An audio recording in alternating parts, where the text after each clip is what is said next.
This is chapter 4 in the behind the scenes look at the building of the Azteca model, Cochise Guitars.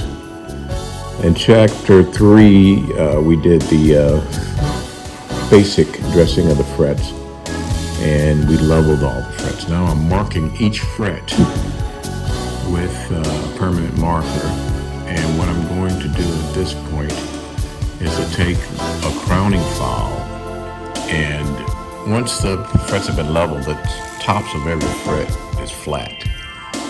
And you could leave it like that, but the intonation is going to be horrible the further you go up the neck. So what we really would like to do is have a small point where the fret meets the string, not a wide flat area, so that the intonation can be perfect. It won't be too sharp, too flat, or inconsistent. So the file that I'm using now is a diamond coated fret crowning file, and I'm basically taking material away and rounding the tops of each fret on the neck to make sure that the playability is consistent and the intonation is consistent. So we should have a neck with no dead spots, low action, and perfect intonation. And it's a tedious process. That's why I've sped it up to 600 times at the normal speed. So no, I am not filing that stuff this fast. I'm filing very carefully, making sure that I don't take too much material off of each fret. It's just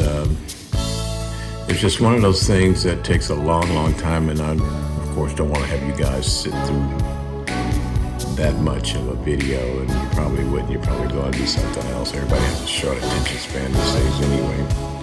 So now that I've got all the frets re-crowned and I'm satisfied with the surface, I actually have to go back with the fret rocker and check to make sure there's no high frets, because even though we've gone through the process of leveling everything and re-crowning, there can be some uneven frets. Some of them sometimes will sprout out of the fretboard.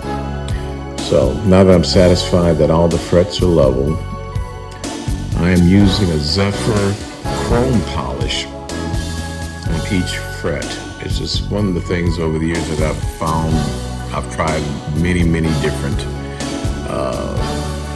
ways of polishing frets, from steel wool to microfiber, and I find that using a polish with a Dremel, of course I have a guard that I use to make sure that I'm not gouging the fretboard, gives me the best result, and it's a long-lasting finish, because this is actually an automotive product that they use on wheels for automobiles, and it really gives a consistently smooth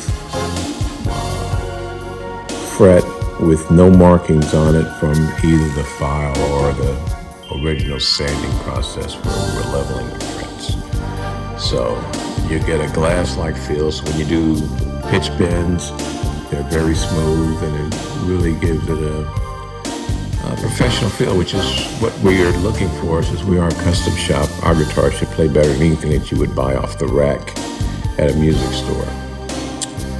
So this is the process. It's almost complete. And in chapter 5, we're going to move a little bit further into the actual construction of the guitar. So please join us for chapter 5.